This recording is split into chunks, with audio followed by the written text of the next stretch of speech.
Iran के हमलों को लेकर भारत ने ईरानी राजनयिक को तलब किया। विदेश मंत्रालय ने ईरानी राजनयिक को बुलाया और यूएई में टैंकर पर हमले में भारतीय की मौत के मामले में जवाब मांगा। भारत की सबसे बड़ी वैश्विक वस्त्र प्रदर्शनी भारत एक्स 2026 का आज से नई दिल्ली के भारत मंडपम में शुभारंभ हो गया है। इस प्रदर्शनी का उद्घाटन केंद्रीय वस्त्र मंत्री गिरिराज सिंह ने किया। 4 दिवसीय इस आयोजन में वस्त्र, फैशन, स्थिरता, प्रौद्योगिकी, नवाचार, निवेश और अंतर्राष्ट्रीय व्यापार के क्षेत्र में भारत के बढ़ते वैश्विक नेतृत्व का प्रदर्शन किया जा रहा है। इसमें निर्माता, निर्यातक, वैश्विक खरीदार, निवेशक, नीति निर्माता, कारीगर, स्टार्टअप शामिल हो रहे हैं। भारत एक्स 2026 के तीसरे संस्करण में यूएस, यूके, जापान, पुर्तगाल सहित 14 देशों के अंतर्राष्ट्रीय प्रदर्शक भाग ले रहे हैं। वहीं यूएन और ईयू के प्रतिनिधि भी मौजूद हैं।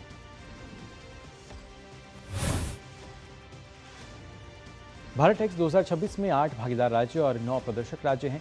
1.6 मिलियन वर्ग फुट का व्यापारिक क्षेत्र में हो रहे इस आयोजन में 4000 से अधिक B2B बैठक होंगी, जिसमें 30 से अधिक समझौतों की उम्मीद है।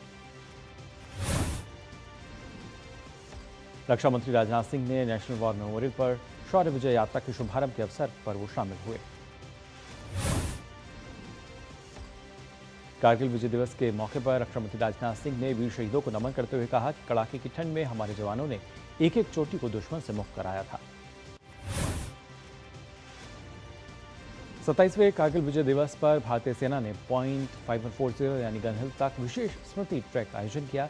इस ट्रैक का उद्देश्य ऑपरेशन विजय के दौरान अदम्य साहस और सटीक फायर पावर का परिचय देने वाले आर्टिलरी रेजिमेंट को श्रद्धांजलि अर्पित करना था।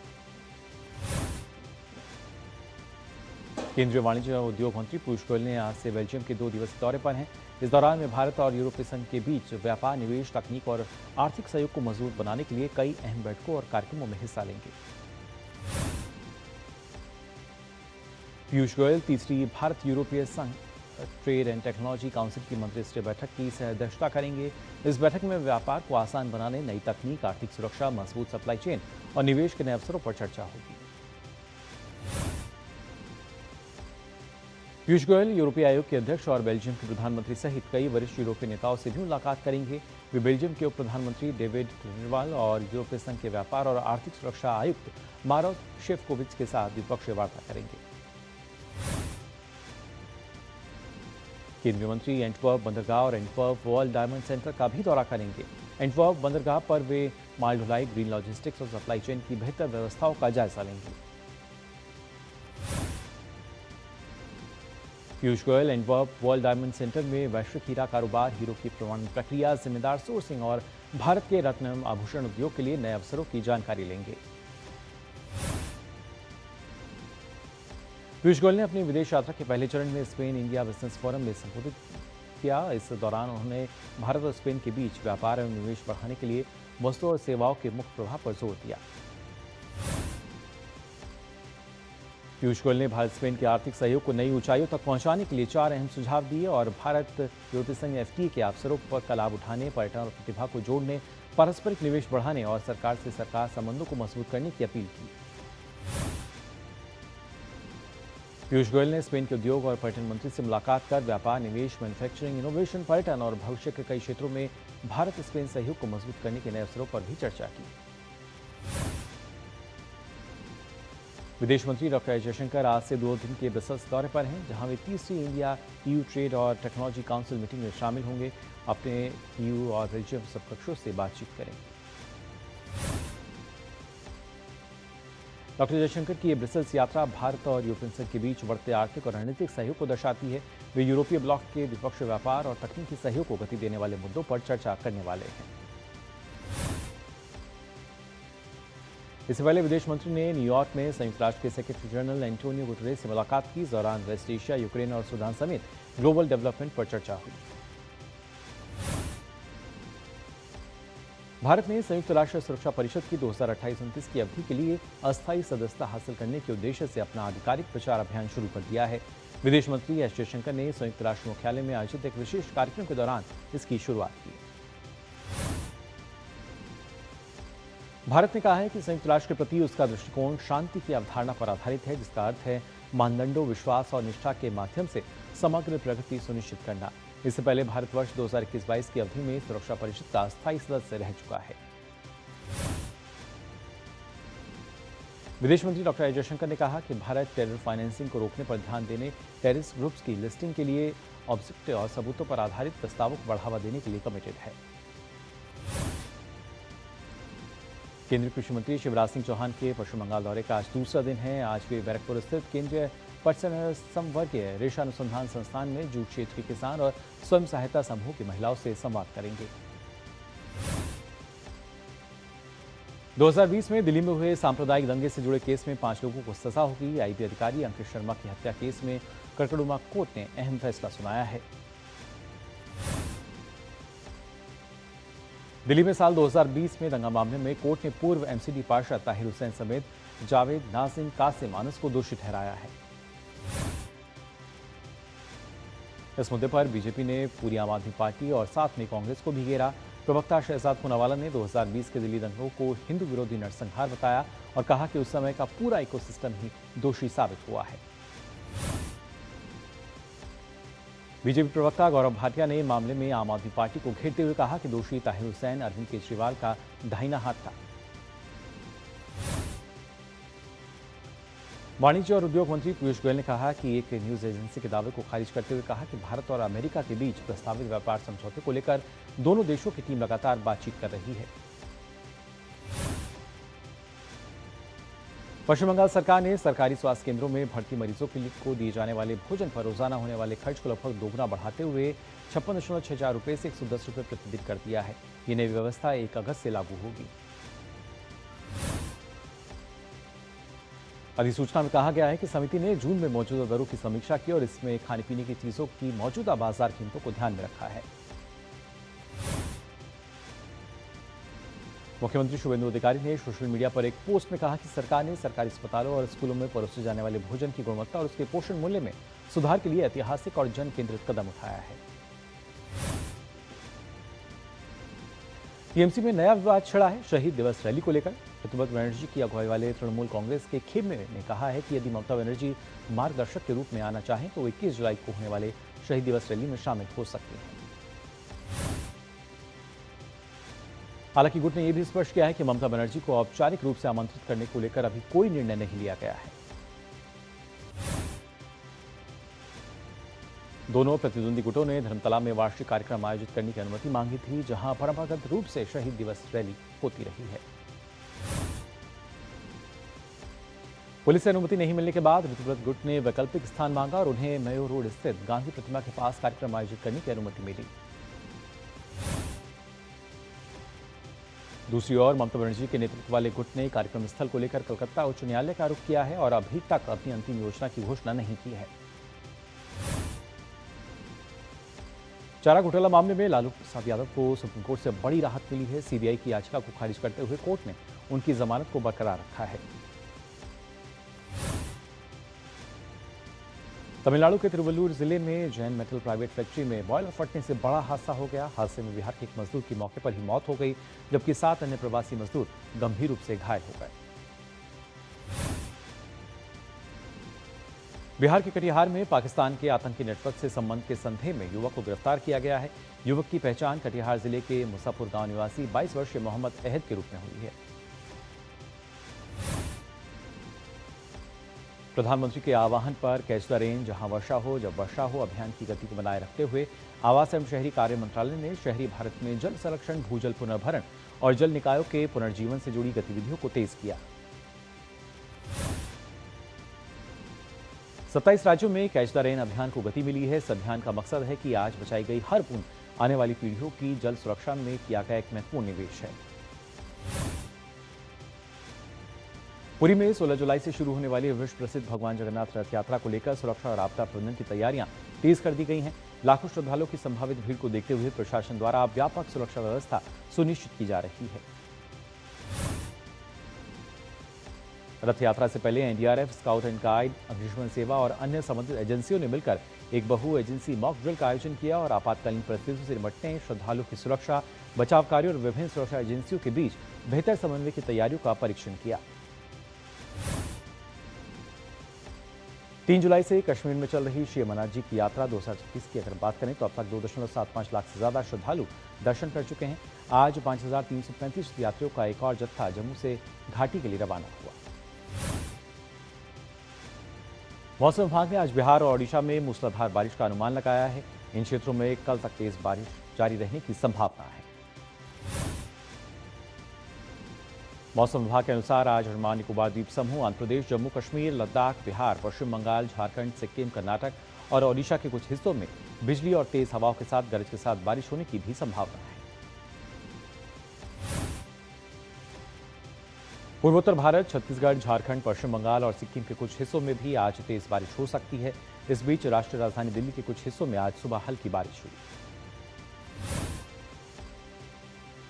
अरुणाचल प्रदेश में बाढ़ के कारण जनजीवन प्रभावित हो रहा है। कुरुंग कुमे जिले में कुमे नदी के ऊपरी इलाके में भारी बारिश के कारण अचानक आई बाढ़ से दामिन सब डिवीजन और पारसी पार्लो सर्कल में भारी नुकसान हुआ है। असम के 6 जिले शिवसागर, लखीमपुर, दारंग, सोनितपुर, धेमाजी और जोरहाट बाढ़ से प्रभावित हैं। 10 राजस्व परिक्षेत्रों और 61 गांवों में 9,500 से अधिक लोग प्रभावित हुए हैं। हालांकि अच्छी बात यह है कि किसी के हताहत होने की खबर नहीं है। असम में बाढ़ की स्थिति को लेकर भाजपा विधायक दिगंतर कालिका ने कहा है कि सरकार प्रभावित लोगों को हर संभव सहायता उपलब्ध करा रही है।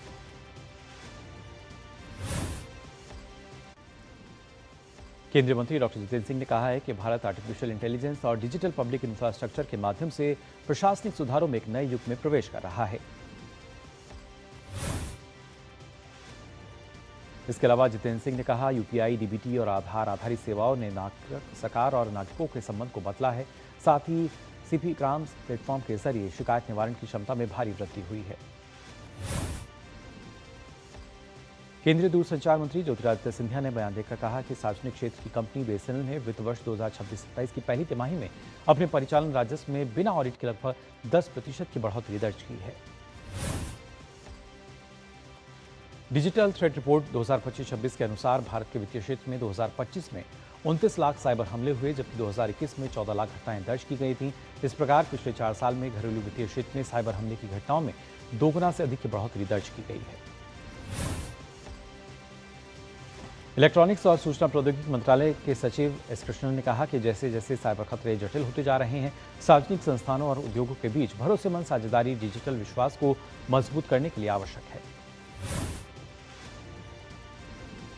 केंद्रीय नागरिक उड्डयन मंत्री राममोहन नायडू किजरापी ने बताया कि देश के 104 हवाई अड्डे 100% नवीकरणीय ऊर्जा पर संचालित हो रहे हैं। उन्होंने इसे स्वच्छ ऊर्जा और सतत विकास की दिशा में भारत की बड़ी उपलब्धि बताया। वाणिज्य मंत्रालय के आंकड़ों के अनुसार वैश्विक आर्थिक चुनौतियों के बावजूद वित्त वर्ष 2026-27 की पहली तिमाही यानी अप्रैल से जून में कुल निर्यात 11.37% की वृद्धि के साथ करीब $232 अरब पर पहुंच गया है। देश की सबसे बड़ी एसेट मैनेजमेंट कंपनियों में शामिल एसबीआई फंड्स मैनेजमेंट का आईपीओ आज से निवेशकों के लिए खुल गया है। ये इस साल के सबसे बड़े आईपीओ में से एक है। एसबीआई फंड्स मैनेजमेंट लिमिटेड ने अपने आईपीओ के लिए प्राइस बैंड 545 से 574 रुपये प्रति इक्विटी शेयर तय किया है। ये आईपीओ 16 जुलाई तक सब्सक्रिप्शन के लिए खुला रहेगा। शुरुआती कारोबार में बीएसई सेंसेक्स में करीब 500 अंकों की गिरावट आई, जबकि नेशनल स्टॉक एक्सचेंज का निफ्टी 50 इंडेक्स 24,100 अंक से नीचे चला गया। पश्चिमी एशिया में हाल ही में बड़े तनाव के बावजूद विदेशी संस्थागत निवेशकों के निवेश के भारत में धीरे धीरे वापस आने की उम्मीद है और एनएसई का बेंचमार्क सूचकांक निफ्टी एक साल में 10% बढ़कर 24,500 अंक पर पहुंच सकता है। एक रिपोर्ट के अनुसार भारत में तेजी से छोटे बिजनेस की ओर से लोन की मांग जो है बढ़ रही है। इसके चलते स्मॉल बिजनेस क्रेडिट पोर्टफोलियो वित्त वर्ष 2026 में 13.4% बढ़कर 49.2 लाख करोड़ रुपए हो गया है। रिपोर्ट में आगे कहा गया है कि केवल एक व्यक्ति द्वारा चलाए जाने वाले छोटे व्यापार लोन में क्रेडिट ग्रोथ को बढ़ा रहे हैं। पोर्टफोलियो में इनकी हिस्सेदारी 80% है और एक्टिव लोन में 87% से अधिक है। एक रिपोर्ट के अनुसार वित्त वर्ष 2026-27 तक इंफ्रास्ट्रक्चर इन्वेस्टमेंट ट्रस्ट के जरिए करीब 40,000 करोड़ रुपए जुटाए जाने की उम्मीद है। सोमवार को जारी ब्रिकवर्क रेटिंग्स के इस रिपोर्ट में बताया गया है कि मौजूदा वित्तीय वर्ष में ही करीब 10,000 किलोमीटर के नए हाईवे, एक्सप्रेसवे और हाई स्पीड कॉरिडोर प्रोजेक्ट आवंटित करने का लक्ष्य रखा गया है। प्रतिस्पर्धा आयोग ने प्रिंट हार्डवेयर उत्पादों से जुड़े सामान की बिक्री और आपूर्ति में गलत व्यापार और गतिविधियों के लिए प्रौद्योगिकी कंपनी एचपी इंडिया और उसके 16 पुनर्विक्रेताओं पर कुल 14.28 करोड़ रुपए का जुर्माना लगाया है। ईडी ने कथित क्रिप्टोकरेंसी धोखाधड़ी से जुड़े धन शोधन के मामले के तहत 55.50 करोड़ रुपए मूल्य की संपत्तियां अस्थायी रूप से कुर्क कर ली हैं। 68% उपभोक्ता स्मार्टफोन खरीदते वक्त एआई फीचर्स को प्राथमिकता देते हैं। एक रिपोर्ट में ये बात सामने आई है, जबकि 82% लोगों का मानना है कि पारदर्शी डेटा प्रबंधन और भरोसा स्मार्टफोन खरीदने के फैसले में अहम भूमिका निभाते हैं। सूचना और प्रसारण मंत्रालय ने world audio visual and entertainment summit waves 2027 create in India challenge season 2 के तहत उद्योग संचालित चुनौतियों के लिए प्रस्ताव आमंत्रित किए हैं। मंत्रालय ने बताया कि चयनित चुनौतियों के सफल संचालन के लिए प्रत्येक परियोजना को अधिकतम 1 करोड़ रुपए तक का एकमुश्त अनुदान दिया जा सकता है। ईरान के रिवोल्यूशनरी गार्ड्स का दावा है कि उसने बहरीन में अमेरिकी ठिकानों पर मिसाइल और ड्रोन से हमला किया। गार्ड्स के अनुसार हथियार सहायता गोदामों, सैटेलाइट कम्युनिकेशन सेंटर और अमेरिकी सैनिकों के आवासीय भवन को निशाना बनाया गया। अमेरिकी सेना के अनुसार उसने 12 जुलाई को एयरक्राफ्ट, नौसैनिक जहाजों और ड्रोन का इस्तेमाल करके ईरान के एयर डिफेंस सिस्टम, तटीय रडार साइटों, मिसाइल और ड्रोन क्षमताओं और छोटी नावों पर हमला किया था। अमेरिकी राष्ट्रपति ट्रंप ने ईरान में पिकेक्स माउंटेन को भी खत्म करने और ईरान पर लगातार कड़े हमले करने की चेतावनी दी है। ईरान के नतांज यूरेनियम एनरिचमेंट फैसिलिटी के पास मौजूद पिकेक्स माउंटेन एक बहुत ज़्यादा सुरक्षित जगह है। ये परिसर इतना गहरा और मजबूत है कि इसे बस्टर बम की पहुंच से भी बाहर माना जाता है। अमेरिका ने संयुक्त राष्ट्र सुरक्षा परिषद में आरोप लगाया है कि ईरान हुतियों के नियंत्रण वाले यमन में रिवोल्यूशनरी गार्ड्स के सैन्य विशेषज्ञों और हथियारों गुप्त रूप से भेज रहा है। यमन ने इन उड़ानों को अपनी सफलता का उल्लंघन करार दिया है, जबकि रूस ने मानवीय आधार पर संयम बरतने की अपील की है। अमेरिका का दावा है कि तेहरान ये गतिविधियां अंतिम संस्कार में शामिल होने की आड़ में अंजाम दे रहा है।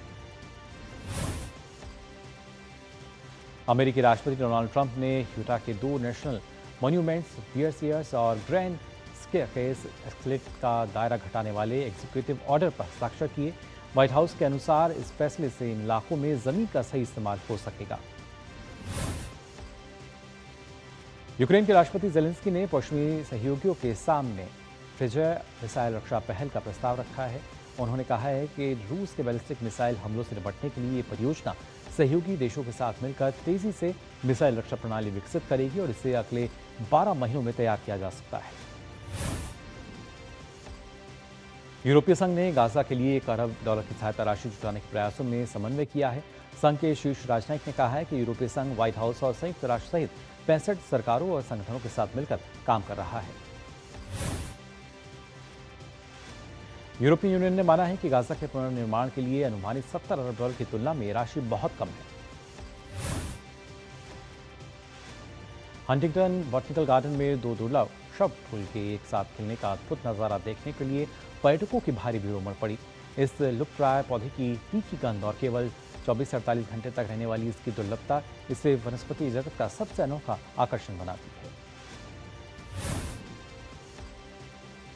हंगरी की संसद ने सोमवार को एक संवैधानिक संशोधन पारित कर राष्ट्रपति तमास फुलियोक को पद से हटाने के लिए एक संवैधानिक संशोधन को मंजूरी दे दी है।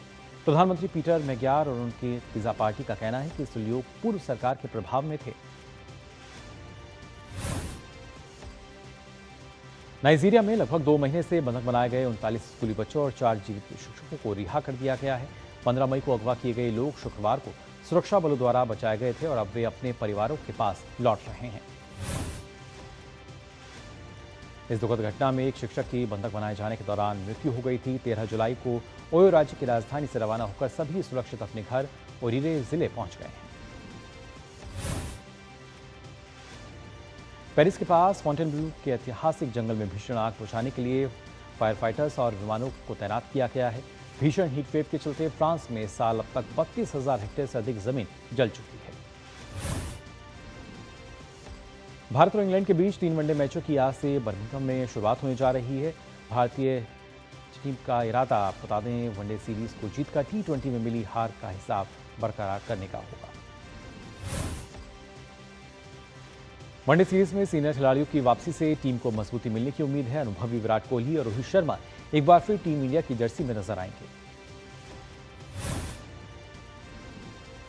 फीफा विश्व कप के पहले सेमीफाइनल में आज देर रात फ्रांस का सामना स्पेन से होगा। इस मुकाबले की विजेता टीम फाइनल में जगह बनाएगी, जबकि हारने वाली टीम को तीसरे स्थान के प्लेऑफ से संतोष करना होगा। फ्रांस और स्पेन का मुकाबला अलग अलग फुटबॉल शैलियों का टकराव भी होगा। स्पेन गेंद पर कब्जा जमाकर खेल की रफ्तार नियंत्रित करना चाहेगा, जबकि फ्रांस तेज काउंटर अटैक और दमदार फिनिशिंग से मैच अपने नाम करने की कोशिश करेगा।